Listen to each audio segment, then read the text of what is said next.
Invités de la rédaction, Madame, Messieurs, bonjour et merci de nous rejoindre dans cette rubrique. Nous avons le plaisir de recevoir pour vous sur ce plateau Monsieur Luc Kabunangu. Il est au cadre de l'UDPS, membre de la commission égalité hommes-femmes, toujours au sein de l'UDPS. Et puis, il est auditeur professionnel.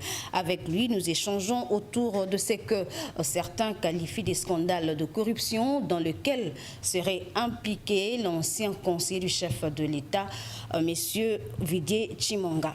Monsieur Luc Kabunangu, bonjour et bienvenue. Bonjour Madame Nadine et merci beaucoup encore une fois de m'inviter sur votre plateau. Merci bien. Alors comme je l'ai annoncé, nous parlons de ce que certains qualifient des scandales de corruption dans lesquels serait impliqué l'ancien conseiller stratégique du chef de l'État, je cite Monsieur Vidier Chimonga. Comment jugez-vous l'acte commis par ce conseiller? Écoutez, je pense que une grande partie de notre population s'est concentrée sur l'acte ou les actes posés par M. Chimonga, mais oubliant que du point de vue de la corruption dans le pays, la corruption est vraiment endémique à notre société et ça fait longtemps que nous en parlons et que nous devrions normalement tous nous mobiliser et affronter ce fléau qui en fait est en train de croupir notre économie et notre société. On en parle très rarement, mais ici, on saisit l'opportunité pour jeter la pierre sur un individu, mais continuer de cette matière ne résoudra jamais le problème du corruption dans la République. C'est ainsi que l'approche que j'aimerais prendre personnellement serait celle d'essayer de décortiquer un peu la corruption, qu'est-ce qu'elle a comme conséquence à notre pays, notre économie, et comment est-ce que nous pouvons combattre cette corruption. Et c'est que les Congolais devraient faire ensemble pour, en fait, éventuellement arriver à pas éradiquer parce que le risque n'est jamais éliminé totalement, oui. Mais ne fût-ce que le réduire considérablement pour avoir quand même une bonne gestion de la chose publique. Allez-y alors. Bon, je pense que nous avons une opportunité de par ce qui vient de se passer. Pour que nous puissions parler un peu plus ouvertement, essayer de nous détacher de la personne qui a commis l'erreur, parce que la peste, comme j'ai publié il y a 1 ou 2 jours dans un de mes tweets, elle est déjà dans la jungle et tous les animaux en souffrent. Crier à Rose sur le baudet, alors que tous nous sommes quelque part affectés, infectés, je pense qu'on ne résoudra pas le problème. Nous devons nous mobiliser, nous devons chacun faire sa partition là où il est pour affronter avec détermination cette histoire de corruption dans notre société. Et il y a autant d'institutions qui ont un rôle à jouer pour combattre la corruption. Le Parlement, il a son rôle, les cours et tribunaux ont leur rôle. Au niveau de l'administration, de la gestion administrative et de tous les individus qui sont impliqués, au niveau des fonctionnaires publics, au niveau de la population, parce qu'il y a, tous les niveaux. Par exemple, des lanceurs d'alerte.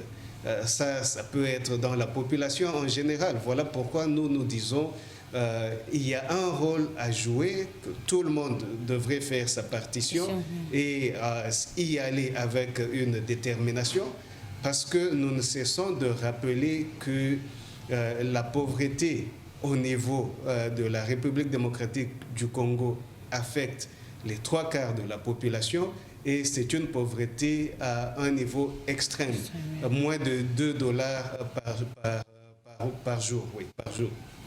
Et avec cela, j'aurais voulu voir une mobilisation de tous les Congolais, des dirigeants à leur niveau, des institutions et des structures, et faire un combat acharné, déterminé, pour vraiment réduire la corruption et avoir un certain suivi assez rigoureux où la population devrait avoir son mot. Ça veut dire que nous devrions avoir, par exemple, des rapports, si pas mensuels, même trimestriels, sur la corruption. Qui nous donne ces rapports dans le pays? Nous ne les avons pas. Personne. Et les gens qui commettent cet acte odieux, qui est en train d'appauvrir la République, qu'est-ce qui leur arrive? Et quand nous avons des rapports détaillés, nous savons voir finalement qu'est-ce qui est commis, qu'est-ce qui est perdu, qu'est-ce qui est arrivé, pour qu'éventuellement il puisse y avoir une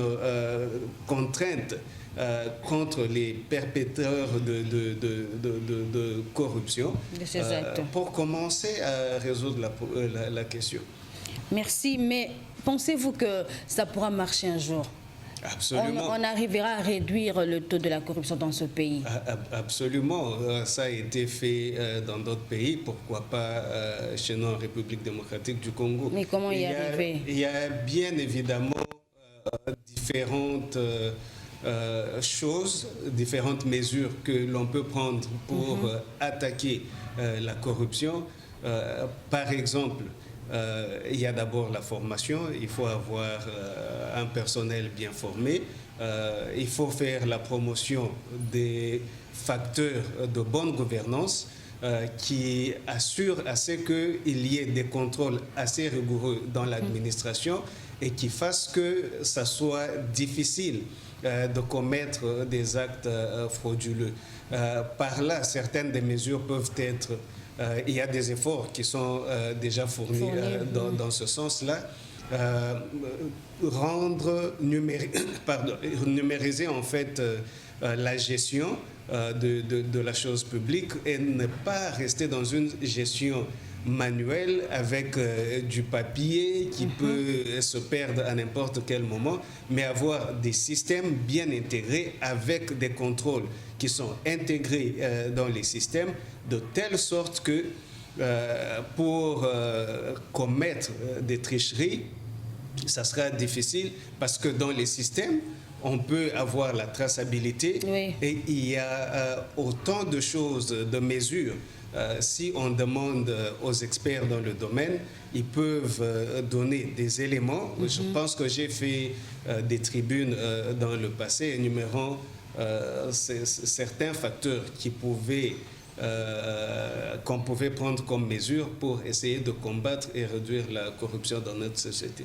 Mais à vous entendre, en tout cas, vous avez une certaine facilité, une idée dans la gestion de la bonne gouvernance. Mais comment doivent se comporter ceux qui sont censés gérer la chose publique?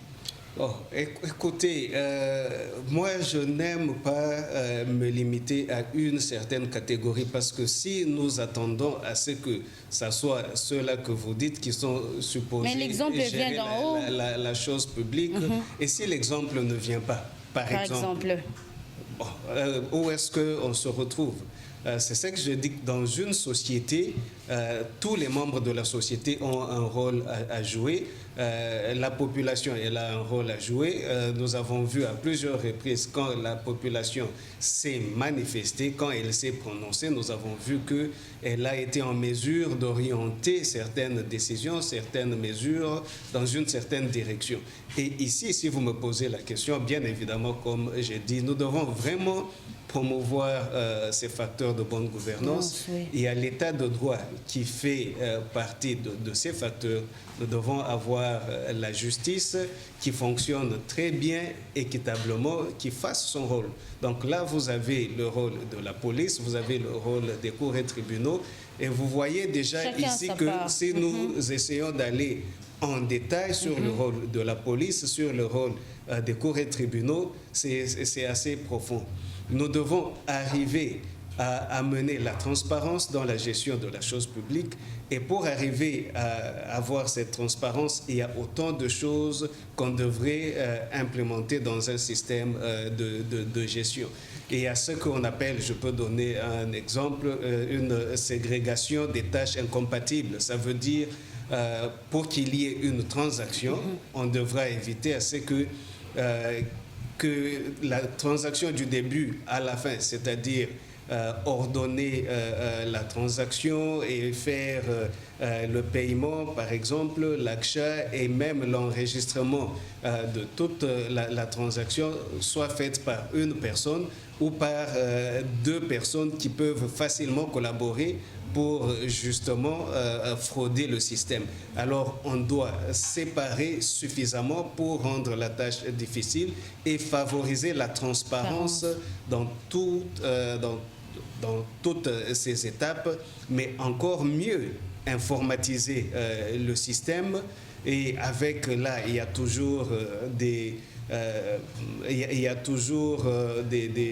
renforcements dans le système, là où on limite par exemple l'intervention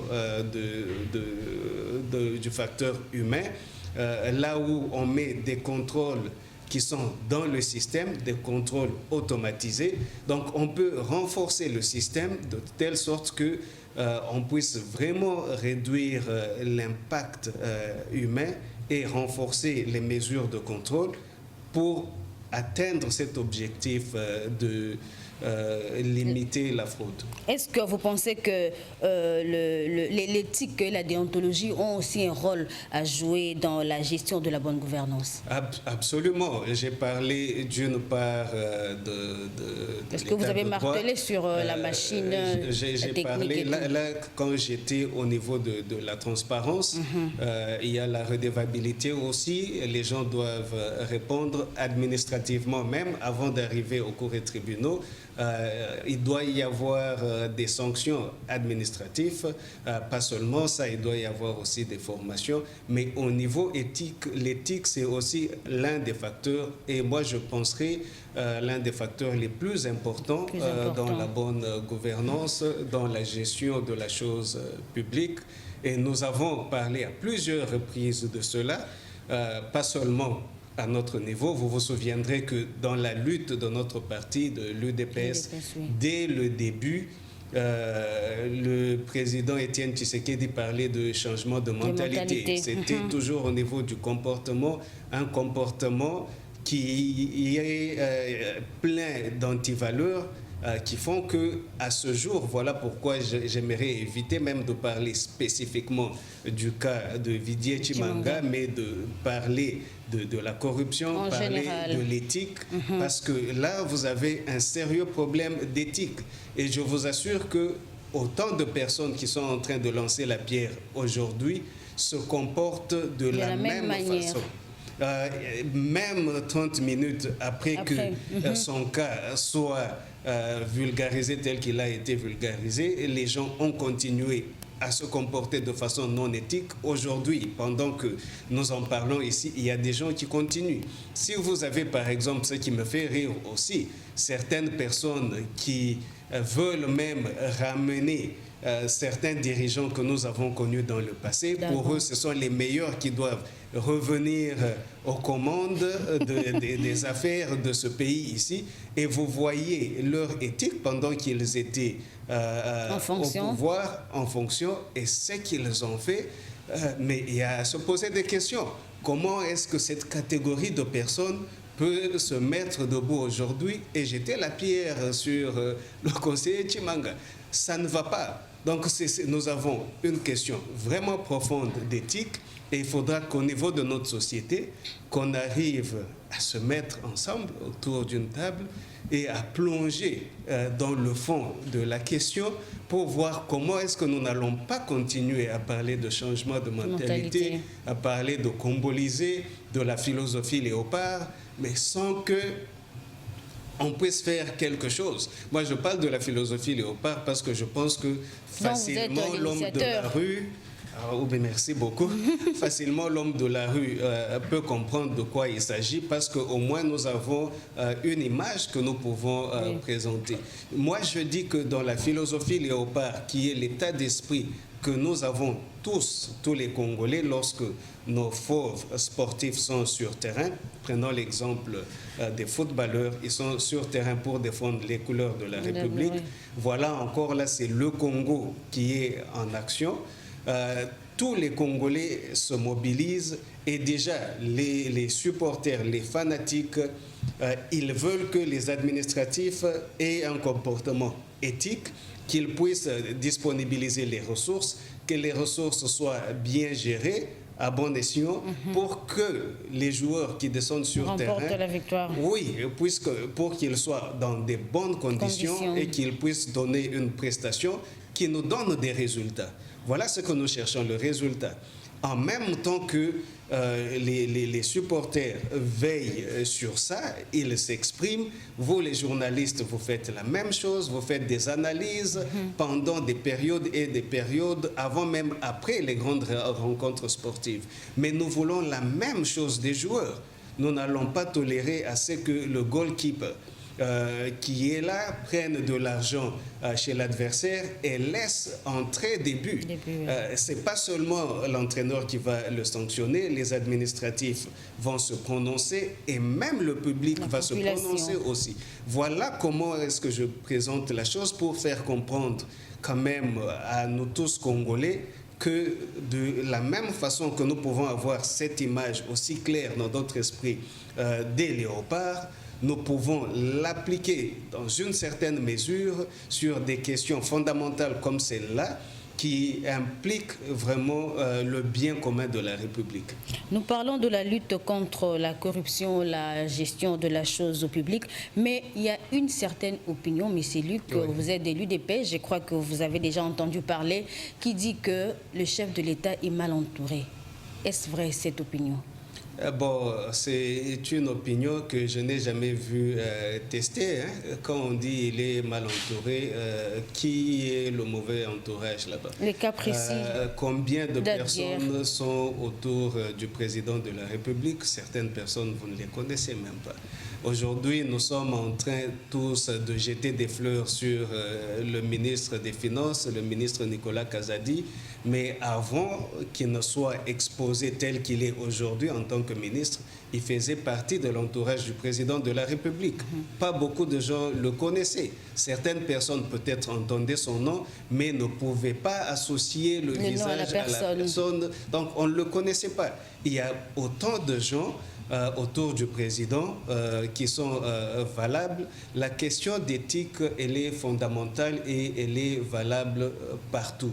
Et je pense que c'est cela que nous devrons adresser parce que du point de vue des compétences, vous pouvez en trouver un peu partout, il y en a en abondance.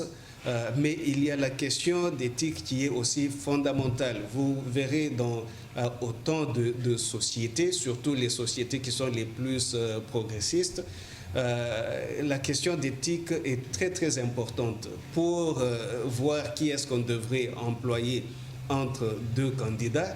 Il y a la question d'éthique qui revient et l'évaluation pose aussi sur l'éthique. Là, on rentre dans le passé des candidats pour voir est-ce qu'il a un casier judiciaire ou est-ce qu'il a grandi, est-ce qu'il a des références. Mais ça nous amène à une autre question aussi. La base des données civiles des Congolais, elle est très très importante. Pour être en mesure de faire du bon travail d'éthique, d'évaluation, d'éthique des candidats, il faut avoir une bonne base de données civiles. Donc, quand on parle ici d'identification de la population, c'est un élément crucial, très très important. Et je pense que même du point de vue de la sécurité de la République, nous souffrons de ce manque d'identification de la population. Et voilà que partout à nos frontières, n'importe qui peut entrer et se réclamer congolais et chercher à occuper une partie de notre territoire. Donc, pour revenir sur la question de l'éthique, il est fondamental que nous puissions aussi avoir une base de données civiles. Nous ne parlons pas de la personne Villiers Chimanga, nous parlons de l'acte qu'il a posé, mais est-ce que c'est vrai, il semble qu'il aurait démissionné, je ne sais pas si c'est vrai ou faux, mais est-ce que cette démission vaut la peine ? En termes de sanctions.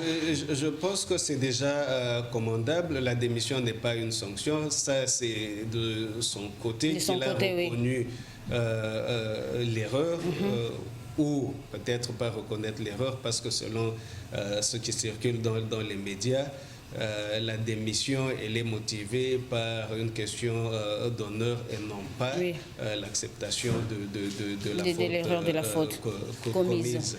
Je pense que c'est déjà une bonne chose. Sinon, pour revenir sur des questions de redevabilité, je pense que au-delà de cela, s'il n'avait pas démissionné, il aurait été approprié qu'il y ait une procédure administrative qui étudie son cas jusqu'à établir les faits et que la sanction puisse en suivre, parce que la redevabilité comporte aussi la réponse sur ses responsabilités et ses erreurs, ses fautes, ses crimes et la sanction. Monsieur Luc, nous tendons petit à petit déjà vers la fin de cette rubrique. Vous militez pour la bonne gouvernance, vous combattez les antivaleurs, entre autres la corruption. Aidez-nous à comprendre quelques méthodes dans 2 ou 3 minutes pour mettre fin à ce fléau.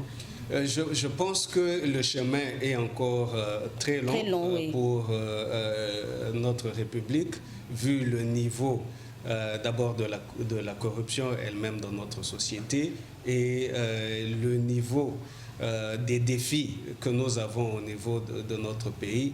Presque tout est priorité pour notre pays aujourd'hui. Mais moi, je pense que parmi les grandes priorités, je venais de le dire tout à l'heure, cette base de données civiles, elle est urgente. Il faut l'établir, il faut faire l'identification le plus vite que possible. Le plus vite possible. C'est à ce moment-là que nous saurons, même quand vous commettez quelque chose sur la route, donc c'est comme un soubassement. On peut vous retracer facilement et là vous pourrez répondre. Mais quand c'est difficile qu'on vous retrace et que vous répondiez, ça devient compliqué. C'est ainsi que même les gens qui se retrouvent dans cette catégorie de corruption, corrupteurs, de fraudeurs, ils les échappent parce que c'est difficile de les retracer et de les trouver. Il suffit qu'une personne se déplace de Kinshasa et va en province, c'est presque fini. Et il y a, nous l'avons dit, au niveau des lois, de l'état de droit, la justice, elle doit jouer son rôle. C'est très, très important. Sans la justice, c'est compliqué. Et la justice, elle est basée toujours sur la vérité. C'est là que l'élément transparence vient aussi dans le jeu, entre dans le jeu. Il faut vraiment avoir des systèmes de gestion qui sont transparents. Et il y a autant de mesures qu'on peut monter dans un système pour assurer cette transparence. Il y a des questions de formation qui passent par la formation éthique. L'éthique, c'est aussi simple que promouvoir et tenir des valeurs qui sont acceptées dans la société, telles que l'intégrité, l'honnêteté, la politesse, le respect, toutes ces valeurs qui nous permettent de bien vivre en société, savoir que c'est mauvais de voler, il ne faut pas voler, c'est mauvais d'insulter, toutes ces choses, vous voyez déjà comment ça se passe dans notre société. Qui favorise la gestion de la bonne gouvernance. Donc, il y a tous ces éléments-là. Il y a aussi les normes et standards internationaux. On n'a pas à chercher à réinventer la roue. Nous pouvons voir les normes qui existent déjà. C'est ainsi que certaines des choses dont je parle ici existent déjà. Dans les livres à l'université, déjà, vous les étudiez, que voilà comment est-ce que vous pouvez renforcer le système de contrôle. Quand vous faites, par exemple, la formation que moi j'ai eue, tous ceux-là qui ont fait la comptabilité, ils ont vu aussi le renforcement des systèmes de gestion pour assurer à ce que vous puissiez avoir d'abord des données fiables, parce que la fiabilité des données n'est pas toujours question d'une mauvaise intention. L'erreur aussi peut entrer en jeu, mais quand vous avez des mesures qui sont dans le système, ça vous permet très vite de retracer les erreurs, même si ce n'est pas vous-même, quelqu'un qui vient après vous. Là, nous avons parlé justement de cette ségrégation des tâches incompatibles, qui pourra constater l'erreur et revenir pour corriger. Et il faut le faire à temps, selon les systèmes que vous avez en place. Mais l'informatisation vraiment de la gestion c'est un très très grand facteur pour aider avec la traçabilité, avec la transparence, mais avec l'efficience aussi, l'efficacité et l'efficience dans la gestion. Merci beaucoup. Nous avons fini, M. Luc. Merci d'avoir répondu à notre invitation. Fidèles téléspectateurs, c'était un réel plaisir de vous présenter cette rubrique invité de la rédaction. Je vous retrouve très prochainement avec le même plaisir. D'ici là, portez-vous bien. Au revoir.